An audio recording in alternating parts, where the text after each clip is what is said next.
বিশ্বের উন্নত দেশগুলোতে টাইফয়েড রোগটির ঝুঁকি অনেকটা কমে গেলেও বাংলাদেশ সহ অন্যান্য উন্নয়নশীল দেশগুলোতে এখন এর ঝুঁকি অনেকটা বড় কারণ হয়ে দাঁড়িয়েছে মানুষের স্বাস্থ্যের জন্য।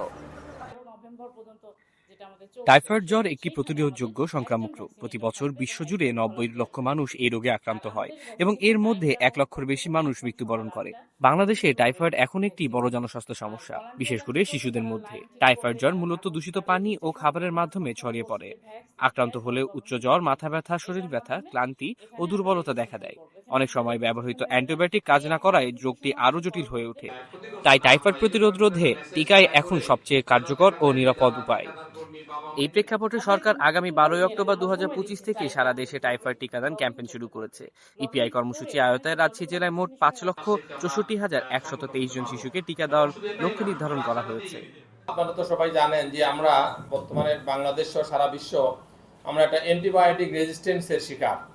আমাদের অ্যান্টিবায়োটিকগুলো আস্তে আস্তে কার্যক্ষমতা হারায় ফেলতেছে আমাদের উপরে। জীবাণুগুলো অ্যান্টিবায়োটিকের রেজিস্ট্যান্স হয়ে যাচ্ছে। তো এই সব কিছুকে মাথায় নিয়ে বাংলাদেশ সরকার সিদ্ধান্ত নিয়েছে যে আমাদের যেহেতু সবচেয়ে বেশি ভালনারেবল গ্রুপ হলো শিশুরা, কাজে তাদেরকে টাইফয়েডের একটা এক ডোজ টিকা দানের মাধ্যমে তাদেরকে আমরা মানে এই রোগ থেকে আমরা তাদেরকে রোগটাকে আমরা প্রতিরোধ করার জন্য সবচেয়ে সহজ মাধ্যম হলো এই একটা এক ডোজ টিকা। শিক্ষা প্রতিষ্ঠানে আমরা করব এটা 12 অক্টোবর থেকে 30 অক্টোবর 2025 পর্যন্ত। তার মানে এই মাসটা পুরোটাই থাকবে আমাদের স্কুল কেন্দ্রিক। আর আমরা ইপিআই আউটরিচ সেন্টার, যেটা আমরা বলেছিলাম যে আমরা কমিউনিটি যেই বাচ্চাগুলো স্কুলে পড়ে না সেই বাচ্চাগুলোর জন্য আমরা রেখেছি কখন আমরা নভেম্বরের 1 তারিখ থেকে 13 নভেম্বর। পাশাপাশি দেখেন একদম পুরো সময়টা থেকেই একদম 13 অক্টোবর থেকে 15 নভেম্বর পর্যন্ত একটা সেন্টার কিন্তু খোলা আছে, সেটা হলো ফিক্স সেন্টার, যেটা আমাদের উপজেলা স্বাস্থ্য কমপ্লেক্স। টিকাদান কার্যক্রম সফল করতে প্রায় 2,844 জন ভ্যাকসিনেটর এবং 11,386 জন স্বেচ্ছাসেবক কাজ করবে। রাজশাহী স্কুলে 2,609টি টিকাদান কেন্দ্র ও 1,776টি আউটরিচ সাইট নির্ধারণ করা হয়েছে।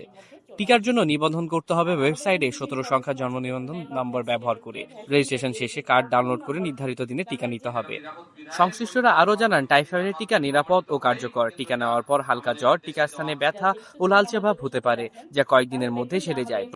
সংবাদ সম্মেলনে এসব তথ্য জানান স্বাস্থ্য বিভাগের কর্মকর্তা। তারা জানান, টাইফয়েডের টিকা আপনার শিশুকে সুরক্ষিত রাখবে এবং মারাত্মক জটিলতা ও ওষুধ প্রতিরোধী সংক্রমণ থেকে। আলামিন মাহি, স্কাই বাংলা, রাজশাহী।